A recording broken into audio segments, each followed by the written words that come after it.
I'm a big fan of moral change. My favorite part of every show growing up was when the bad guys became good guys or the good guys became bad guys. Whether it blindsides us or becomes predictable, you can't deny that the technique of a moral shift is pretty damn effective when done right. Of course, it can also be pretty damn jarring when done wrong. Without proper justification for a change like this, the whole series can seem like it's trying to force a hero-to-villain story where it otherwise wouldn't make sense. One handy little way to avoid this that superhero fiction uses a lot is the AU villain. The AU villain, or alternate universe villain, is what happens when your characters find themselves in an alternate universe where one to all of their alternate versions have become villains instead of heroes. DC loves doing this one, though Marvel's done it plenty too.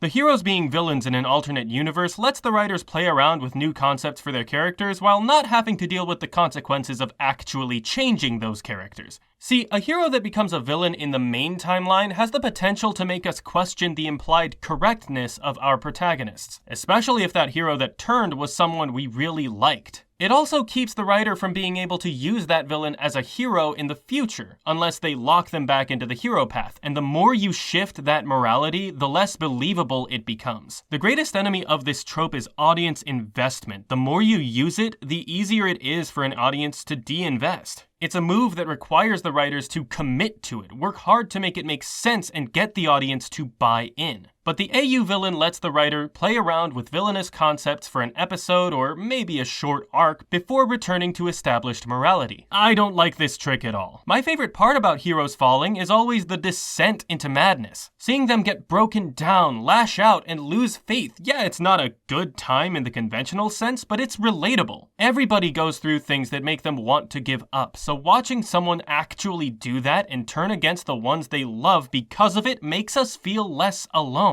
It's dramatic. It's one of the best ways to get honest communication out of your characters. Confessions of love, confessions of hatred, all-out battles between best friends. All of these things are staples of the hero's descent. The AU villain trope removes this aspect and introduces a band-aid that's almost always used to justify this alternate villain to the audience. The "here's why I'm evil" speech. This band-aid is used for many villains besides the AU variety, but it's very much central to the trope. Videos being played of past events that happened in the universe, grand speeches given by the villains to explain how this world is different from the one we know, whatever method the AU villain uses to get the point across, the result is the same. Blatant exposition to hand-wave the dirty work of showing rather than telling. I always hate these moments where the villain gives us their tragic backstory. Not because I don't want to know about the villain, I love seeing what they went through. A flashback to their life before villainy can feel about as trite as a dramatic speech, but if it's done right, it can also be pretty compelling. Even better are the times when we see that version before the hero falls to the dark side. From healthy foreshadowing to the slow descent, a good heart-wrenching backstory to introduce our big bad never hurt anybody. But this whole "you'd be just like me if you went through what I did" BS sounds so pompous no matter how it's delivered. Because at the end of the day, doing something evil is always a choice. Maybe the alternative was even worse, or maybe the hero just couldn't see the better option. But them pretending like they're the real victim after taking over this alternate Earth just makes me want to flip the bird at them. So yeah, I hate this trope. Or I used to. This video is about why I love it now and the 2 cartoons that gave it the boost it needed. I'm Jordan Szymanski, the true manifestation of Squidward's love for Krabby Patties. I'm about to tell you how 2 cartoons changed the AU villain. Spider-Man Across the Spider-Verse drip feeds us a lot of pertinent information about our surprise AU villain long before he ever shows up. The information is dropped so gradually, there's even some small foreshadowing in the previous film. We learn bit by bit that Miles is different from every other Spider-Person, starting from way back when all of these other Spider-People in Into the Spider-Verse try to teach him, and none of it really works. He comes into his own as Spider-Man by his own terms, for his own reasons, separate from any of the lessons any of the others taught him. No one can teach him how to be Spider-Man. He already knows how to be Spider-Man. Then in Across the Spider-Verse, we find out just how big the Spider Society is and how Miles is apparently the only Spider-Person not allowed in it. We get this talk of canon events, the corrupt nature of the Spider Society itself, and Miguel's accusation of Miles as the original anomaly. His spider was never meant for him. There's a universe out there without a Spider-Man because he got the bite. And the moment we got that exposition, I knew we were about to see that alternate Earth. The plot arrangement of this film is perfect. We move straight from Miles clarifying how unique he is, even among other versions of the hero he embodies, the one place you think he wouldn't be alone, only to find another place where he's even more alone. This film layers one lonely existence on top of another, and it's awesome. But that's not even the best part. The best part comes when we see what Earth-42 is like without a Spider-Man. Aaron's alive, which is both a blessing and a red flag, particularly when he starts talking to Miles the way he talked to Fisk and friends. The world's on fire. How about yours? No one here likes it, but we never get bored. We see a mural dedicated to Miles' dad, which, after talking about his mortality for so much screen time, hits pretty hard. And while Miles is taking everything in, we see the way Aaron looks at him, and we know this is not ending well. Throughout the Spider-Verse films, we get the backstory bit delivered every time a new Spider-Man is introduced, usually starting with, "I was bitten by a radioactive spider," and varying in bits and pieces from there. Throughout the second film, Miles learns to use this as his support structure, reminding himself of who he is and what he's been through. He has just as much right to the Spider-Man name as the rest of the Spider-Verse. Him telling his story to Aaron in this scene is both an attempt to comfort himself and to reach out to his uncle. He knows there's still good in him from personal experience, and he's trying to pull that good out before the worst happens. He doesn't want Aaron to be the Prowler, and nothing shatters that view more than when Aaron says, "I'm not." That's when we get to meet the real Prowler, the Prowler of Earth-42, Miles Morales. And after being fed story after story on Spider-Man after Spider-Man, we get the same thing from this Prowler that we got from the first. Nothing. No explanation. Not really. No clear understanding of why he is the way he is, what led him to put the suit on, and presumably take on a life of crime. Every response is short and to the point. He doesn't need to explain himself to Spider-Man. He already knows what he is, and just like how Spider-Miles refused to let anyone change him, you can see in his AU villain's eyes that nothing will change his mind. So, why does this work so well? Why do we accept this most likely evil Miles Morales as plausible enough to not pull us out of the narrative? Some people still disbelieve. That whole most likely evil thing is said to honor their hopes. They'll be dashed in the next film anyway, but I like to let people dream. For the rest of us though, we don't need a big explanation because we already got one. The backstories for all the other Spider folks were a lot less tell and a lot more show. They had unreliable narrators, questionable motivations, and just a lot of really good artwork depicting what the VOs talked about. All the writers did for this moment to have its impact was replicate that more subtly and without narration. The visuals leading up to this scene are the backstory, albeit a little jumbled. Think about it like this. I'm Miles Morales, and I'm the Prowler. My dad died because crime in the city exploded, and he made the mistake of trying to fight it, leaving my uncle Aaron to pick up the slack. Money got tight after that, so I asked Uncle Aaron if there was anything I could do to help. Turned out there was. I took over as the Prowler for him, and he stayed on as an advisor and teacher, all to keep my mom happy and healthy in a world filled with monsters. Now another me just popped into my house. I wonder how I can make use of him. Sounds pretty plausible, right? Of course, all of that is theory. I'm sure others out there have different ideas for why Miles 42 turned out the way he did. There are also questions this doesn't answer, like why would Aaron agree to pass on the suit? Why would he be okay with getting Miles involved in all of this, when the other Aaron wanted to keep him in the dark? Was there anything else that happened in Miles' early life that made him more okay with turning to a life of crime? We're probably going to get some of these answers in the third film, but honestly, I hope we don't. The great thing about this reveal is that it gives the audience just enough information to both believe in the plausibility of this alternate villain and come up with crazy theories about why he's like this. Theorizing may be the most effective way to build audience investment, and this instance of the AU villain trope encourages so much theory crafting. There are countless videos now pointing out all the different signs that hinted at this reveal, and just as many trying to guess what's going to happen next. Do you see what I'm getting at? The biggest pitfall of this trope, the fact that it's easy for the audience to disbelieve, has become the film's biggest reason to use it. We never would have thought that Miles could become a villain if we didn't already see the New York this Miles had to live in. So the film shows us that after having primed us with subtle clues to notice on extra viewings of both films to make the pill easier for us to swallow without lessening the impact when it kicks in. It's like the writers have become the villain themselves, watching their hapless audience stumble into the trap they laid years ago, having followed every breadcrumb exactly where they left it. You can just hear them chuckling behind the screen, saying, "Oh, come on. You had to have seen it. The signs were all there. It's great, just phenomenal writing. I don't think I've seen any animated work pull this off better. Well, okay, maybe one. I have seen this trick pulled off in it. Okay, couldn't resist. I had a feeling I'd wind up making a second Invincible video, but I had no idea this would be the reason. Where Across the Spider-Verse takes nearly its entire runtime to lead into the reveal of its AU villain, Invincible slaps us in the face with theirs in the first episode. And I don't mean the way the first season did. Look at this. This is the first minute and a half of season 2. Mark's fighting the Immortal. I guess Cecil figured out how to revive him. Cool. Why are they fighting though? Probably just a sparring match. It makes sense for the Immortal to train Mark. Their powers are pretty similar. The Immortal's real angry about it too, which also makes sense. Omni-Man killed his entire team, including him. He calls Mark arrogant and compares him to his father. Uh-oh. As expected, Mark goes ballistic and starts kicking his ass. Hell yeah, fuck that guy. Your sins of the father bullshit ain't gonna work here, man.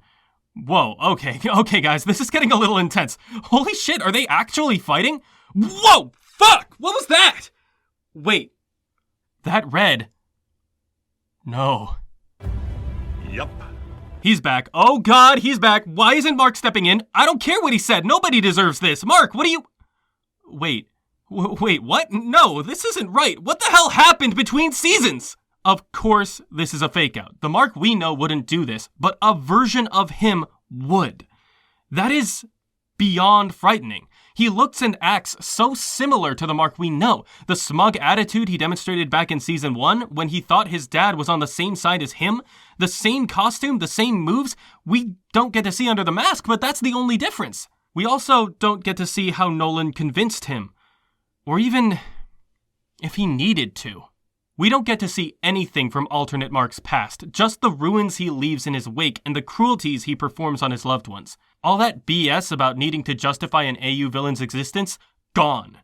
Invincible doesn't bother making the alternate versions of its titular character sympathetic. It doesn't need to justify their existence. It just needs to prove to us that they really do believe all the Viltrumite propaganda.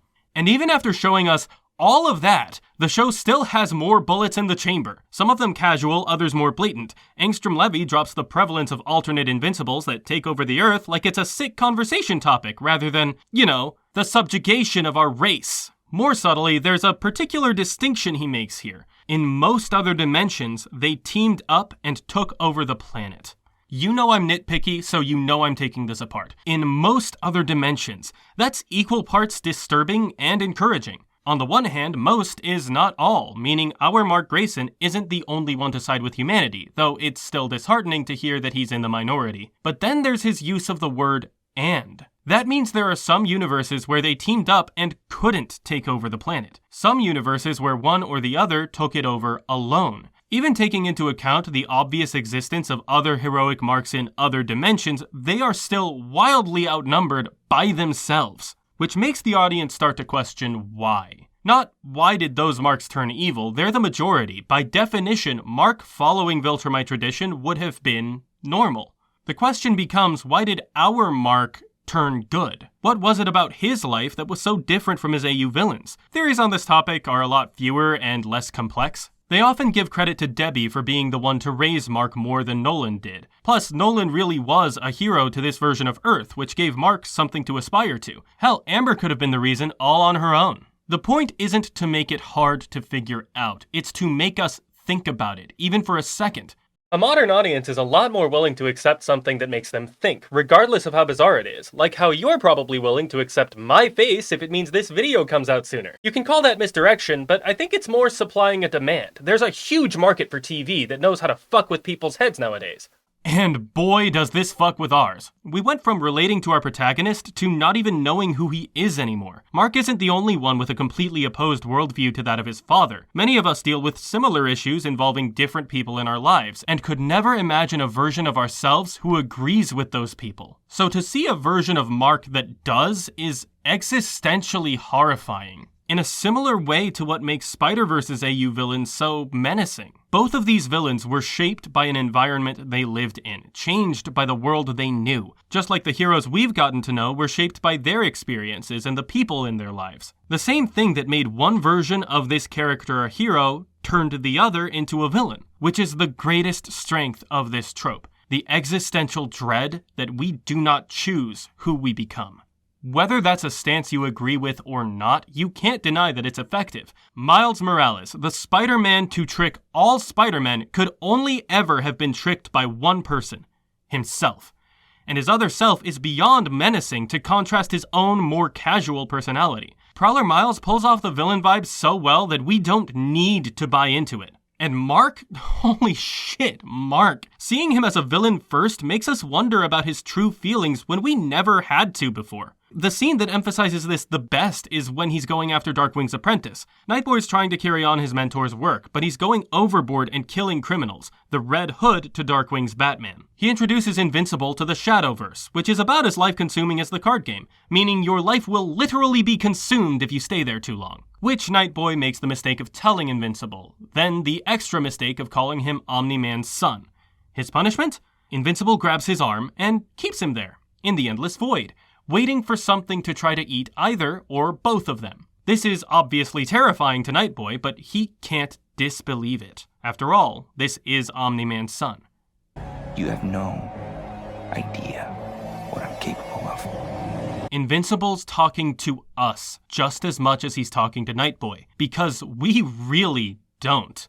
Mark hasn't been a hero for that long, and it's been far less time than that since he last saw his father. The Invincible we knew was reckless and unsure, trepidatious and insecure. Some of that's still there, but most of it isn't. He's calm, collected, almost manipulative. He draws Nightboy in by saying, I like the old Darkwing better. The kind of thing Mark would have overreacted to before everything. In the few seconds between Nightboy's unconsciousness and Cecil's call, we get this shot of Mark just standing there. Menacingly! No, but seriously, it is kind of terrifying. His brows are furrowed, his fist is clenched. It doesn't look like he's gonna go any further, but we can't be sure anymore. He clearly cares about people's lives, but how far does that extend? Does he care about the lives of killers? Does he care more about the law than doing good? We used to understand this guy, but after seeing a different him, we're left in the dark. Which is how you pull off the intended impact of this trope to a modern audience. The obvious intention of an AU villain is to get the audience saying, "What? No way! This is so shocking!" But, unironically. It's to jump scare us with the concept of our hero as a villain. But we've all seen it enough times that just putting it in front of us doesn't work anymore. You have to build up to it, or make use of other things that are already in the story to support the belief that this could happen. That there is a universe where our hero becomes a villain. Bonus points if we begin to wonder if that's the universe we've been watching this whole time. These two cartoons are the first I've seen to pull this off. This is something horror or high-stakes drama gets into, not cartoons. But that's why I love it so much. The divide between live action and cartoons is closing in, and these stories are proof. Animation has been and will keep getting more complex, more dramatic, more interesting, and more influential. Unique ways of using old concepts will keep being introduced, as they always have been. And the more it happens, the more we all notice it happening, the more inspiration it will draw in us. If you think I'm wrong and that AU villains have always been cool, great! I'm glad you like them. I actually like them now too. Maybe I missed something that pulled this whole "I'm evil now, no explanation needed" trick off way sooner. That would be awesome to hear about. But the popularization of techniques is just as important as the development of them, and I was worried that we might not have noticed either happening in both of these stories. That's why I talked your ear off for 20 minutes. Huge thanks to Eliath Goliath for being the first patron of the channel at $10 a month. Holy shit, dude, you're amazing. If you want to get a verbal shoutout or a written shoutout at the end of next video, access to early scripts and exclusive Patreon content alongside a number of other goodies, head on over to patreon.com/unholybasil. I stream on Twitch every Wednesday and Sunday at noon, and occasionally some other times, most of the time with friends, but on Sundays usually without. So follow me there at twitch.tv/unholybasil. I also have a Twitter account that's also linked in the description, but nobody uses Twitter, and I don't blame them. Next vid is gonna be a long one, so it might be a while before we talk again. Crossed fingers that it won't be, but, take it easy, and I'll see you when I see you. Peace!